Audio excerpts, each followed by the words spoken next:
primetime chat show called The Wogan Show in 1991.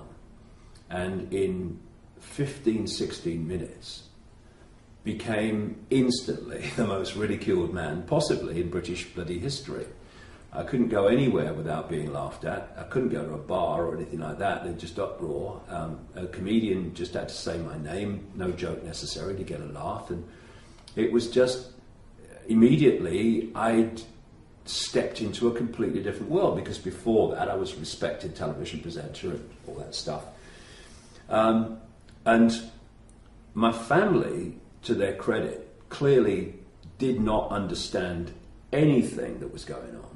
And neither did I. My life had just changed dramatically. And the status quo was now not an option. The old life was over. All bridges were burned back to there. But to their great, great credit, they stuck with me because they were my children and I was their husband. And a lot of people would have walked away. And when you ask the question there about friends, a lot of friends did walk away. I mean, it was like, oh, I didn't really know him, you know. But I came to the very strong feeling that for some reason, this mass ridicule I was going through was not happening by accident. There was a reason for it happening. And I concluded that I was going to keep going with this despite all the enormous ridicule, because I just instinctively, intuitively felt it was going somewhere. In terms of my family, I came to the point where I thought, when they leave the body, they are going to understand. This is back 21 years ago. They're going to understand why all this happened. I don't have to concentrate and focus on trying to explain to them why it's happening now. I'm just going to go with this and see where it goes. But what has happened 21 years later is that events have unfolded, and my family at that time, who were still absolutely with me, all of them, they have now seen why that happened with the passage of time. And it may sound strange that a period of massive ridicule, and ridicule of your children at school as well, they went through that a lot more than I realised at the time, is an important part of your life that you wouldn't change. But it's true, because of this reason. When I say we, I mean the mind-body level of us goes through a symbolic journey from the womb to what we call death. It's just leaving this world, that's all. Which is, if you like, symbolic of a river going from the source to the sea. The mind can only see at any point in time the next turn on the river. This is the thinking level that's trying to work it out, what's happening now, which channel do I go down in the maze next, and all this stuff. But there's another level of us, which I call consciousness, the infinite part of us, that actually can see the journey from source to sea. And what is a terrible thing happening to mind here is actually to consciousness an essential experience that's leading to these great things here. And although I experienced all the ridicule without realizing why, I just knew there was a reason for it, but I didn't know why. Now I look back and I see why. It's because as the years have unfolded and I've followed the trail of information, it's taken me into places where I'm talking about reptilian entities manipulating human society. The fact that they have the ability to move between human and reptilian form. In the last 18 months, I've been looking at the fact that the moon's not what we think it is, and is actually having a fundamental effect on human awareness in a technological, calculated way, that without being cleared out here of the prison that most people live in, which is the fear of what other people think, by that mass ridicule. Because when I went through it, either I was going to disappear from society and just hide, or I was going to come out and say, laugh, this is me. If If you don't like it, do the other thing, but this is me. And that's what I did. And so, having been through the most intense, extreme levels of ridicule over many years in the 90s, what would to most people be, I'm going to talk about reptilian entities, what will people think of me? Oh, I'm not saying the moon's not real, what people think of. To me, not a problem. My criteria for what I communicate is, do I think it's true? That's it. Do I have I passed that line where I know this is true? Or at least the theme of it's true. Yes, okay, so it goes out there. There's no, oh, but what will people think of me? Because of that, I don't care. And it means that there is no censorship, no editing of what information I put together on the basis of whether I think people will see me in a certain light. I don't care. They have every right to see me as they want. And it's this free-flowing, information-guided, information criteria-guided journey of communication that is absolutely essential, because the world that we're experiencing is so dramatically different to that which we think we're experiencing that if you have any preconceived idea or belief system to protect or to influence your sense of what is, then forget it. You are simply not going to, you're not going to let the information be the guide. You're letting preconceived idea or belief system be the guide, or protecting your belief system being the guide. For instance, in places like the United States, there are very large numbers of people who are investigating this global enslavement of humanity, but only in certain areas, like banking scams and engineered wars and engineered terrorist events and control of the media and all this stuff. And that's important, it's good, I'm not knocking it for a second, we need to know about that. But this is far, far bigger than that. And the rabbit hole goes much deeper than that. And that they won't go any deeper in the rabbit hole. Because if they do, suddenly, A, their religious, often mostly Christian belief system is going to be under threat, so they won't go there. And also, they're also looking that if I go any deeper in this rabbit hole and start talking about it, well, I'm going to get laughed at and dismissed and all the rest of it, so I'm not going there. So I'm going to stay at this level, which is fine, and that's good, and we need to know that. But we ain't going to find answers to the enslavement of humanity when we're only willing to investigate and communicate that tangible level that we can see, touch and taste. Because the see, touch and taste level of this is merely, if you like, it's the movie screen. It's the movie when it hits the screen. It's a done deal. It's happened.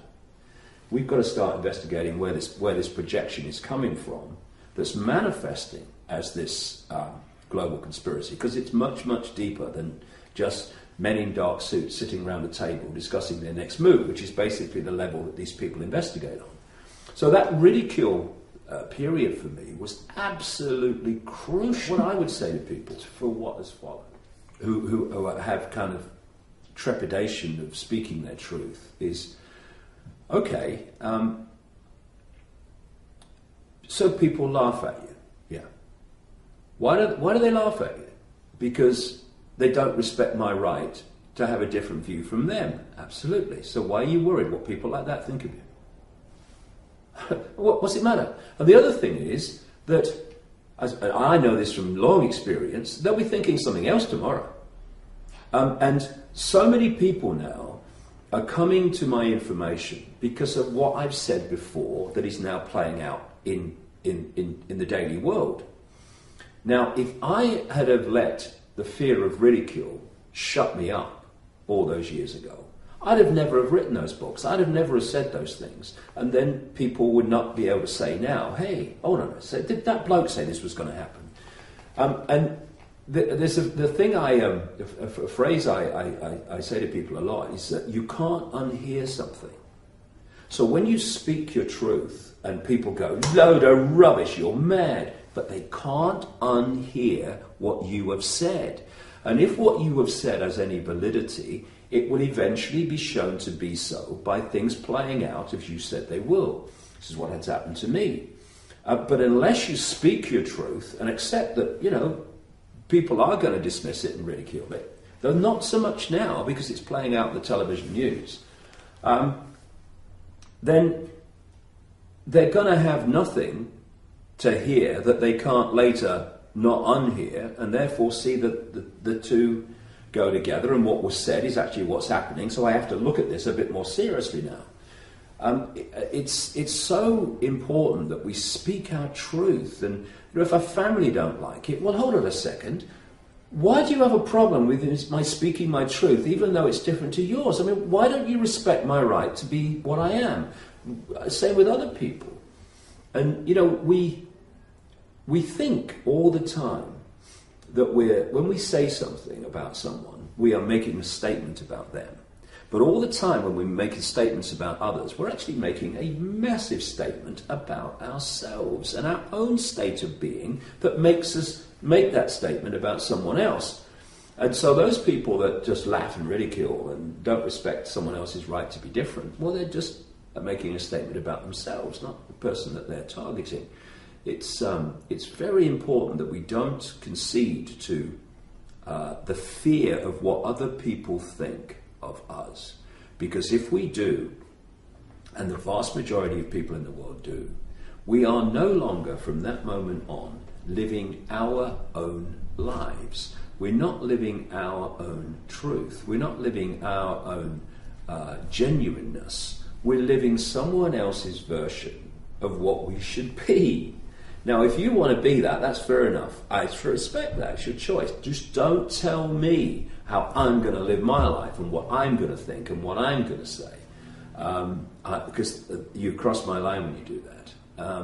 And it's this fear of what other people think that makes people conform to very narrow boxes, which they don't even believe in, but they stay in them so that they are within...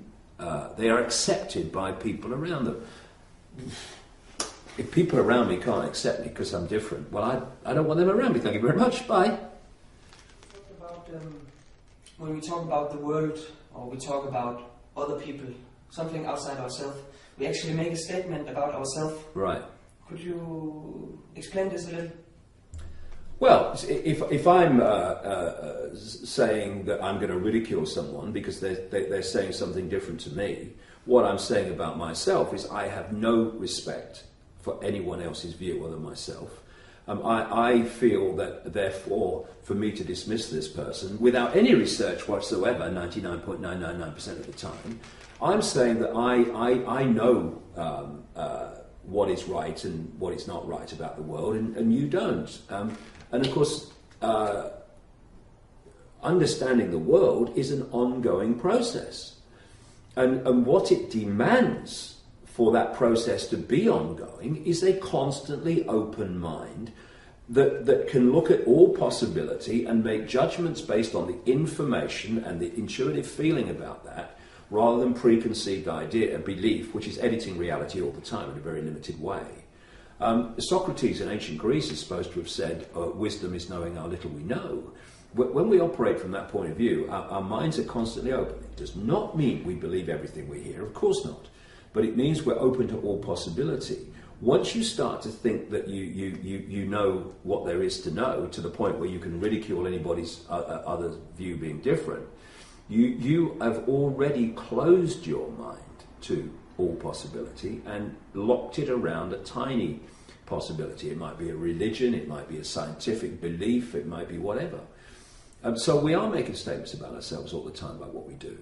When we say, I'm not sure if what you say is right, mate, it seems a bit far out to me, but hey, you have a right to believe that, and I'll have a look at it, I'll have a look at what you said, and I'll see what I think.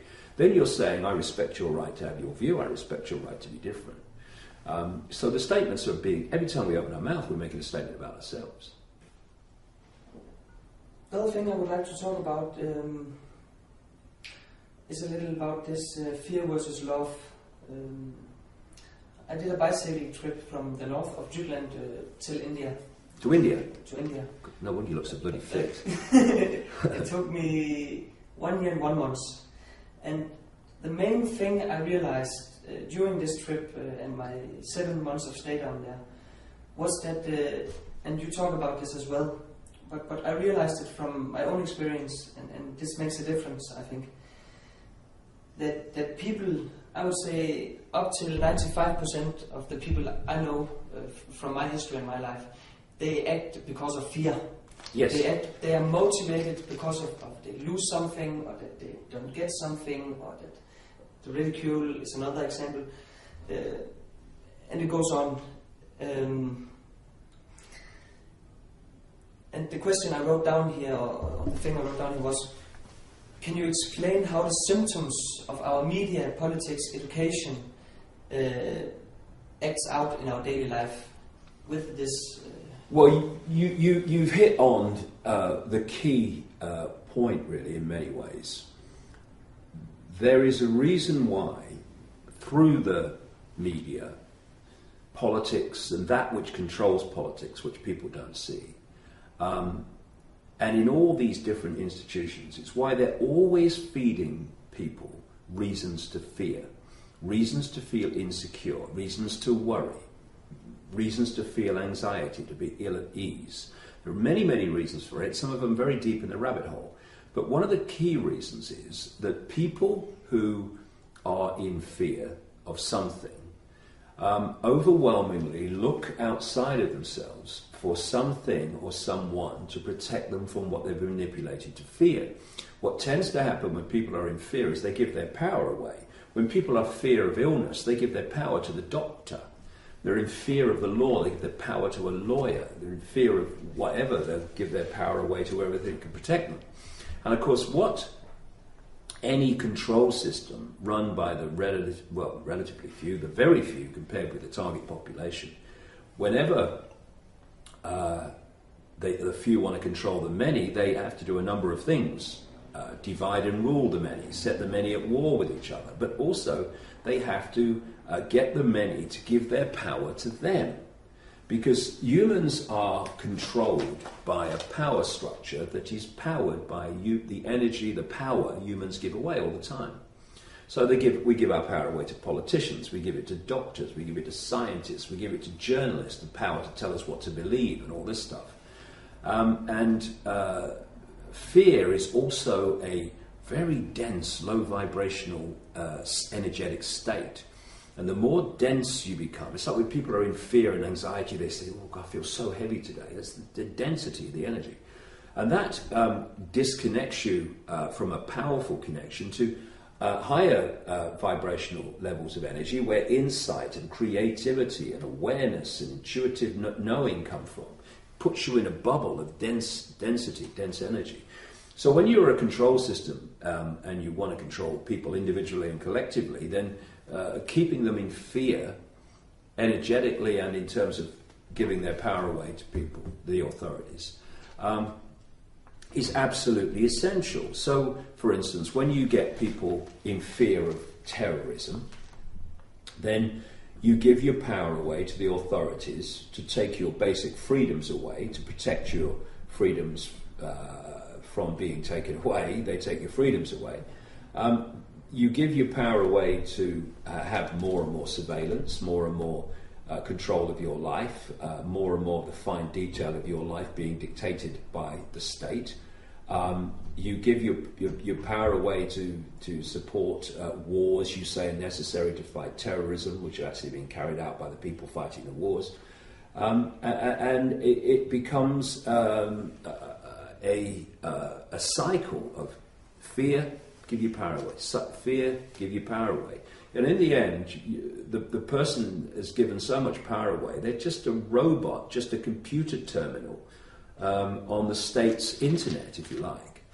But when you... another thing is that, I emphasize the difference between consciousness and mind. they're all the same consciousness, but they're not in the same state of awareness. I symbolize consciousness, that infinite part of us, as a flowing ocean. And I symbolize mind as like frozen water. They're both water, symbolically, but they're in different states. One's much denser and less aware and less intuitive, less wise than the other. And when you are in a state of ocean consciousness, infinite awareness, you don't deal in states of fear, because you know there's nothing to fear. You know you're infinite awareness, and you'll always be infinite awareness, and that's as bad as it gets. But when you get pulled into the mind level, mind-body, like the interface level between consciousness and this reality, then it starts to see things not as wholes, but as things that are apart from everything else. And from that sense of everything being apart from everything else come the divisions to divide and rule, and comes fear and the need to compete and fight with people on different levels. And so to keep people in fear as well as ignorance, the system has to pull people's focus of attention out of consciousness into mind. And what we're living in is a mind-dominated society that basically filters reality almost entirely, certainly consciously, through the five senses, which are a very, very low level of awareness. And in focusing attention on the five sense level of reality alone, you disconnect an awareness and an influence of higher levels of consciousness.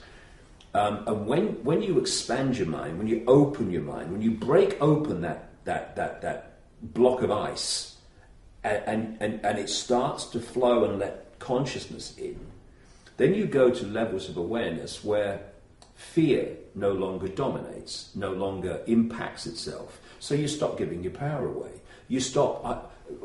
I know this is the right thing to do, but I can't do it because look what might happen. Fear. It's like when you enter those levels we call love. People think love is weak. Like, oh, you know, he'll be doing the washing up next. He's talking about love now. What's he doing? But what love is actually the ultimate power. Because love will always do what it knows to be right, irrespective of the consequences. What do you mean, consequences? Do you mean I'm going to think about not doing what I know to be right because of consequences? No, you do what you know to be right. And this is when you enter these realms where you feel to do something, you feel to say something, you feel to make a difference in some way, and you just do it, and without fear of the consequences. So now the power that fear has to get you to concede your sense of reality and what you do to the state, to the system control, you no longer do that anymore. Love ain't interested in what the system's going to do. It's only interested in what it's right to do. And so this is why love, in its true sense, not, I love you, darling, saw you down the disco and all that stuff. Real love that says, I do what I know to be right. End of story. There is no other discussion. That's the level that is going to transform this world. Mind is not going to transform it, where people are sitting around tables saying, well, who's taking the minutes? Okay, so what are we going to decide? The mind is never going to bring an end to something that is mind-made.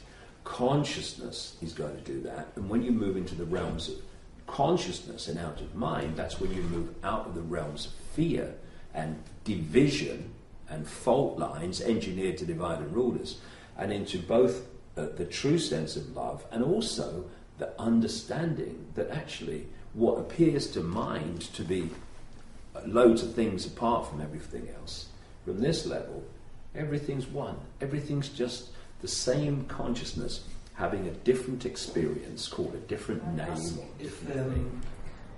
If this vibrating or acting on or with or for love brings out creativity, and it brings out new ideas, it brings out some might say evolution.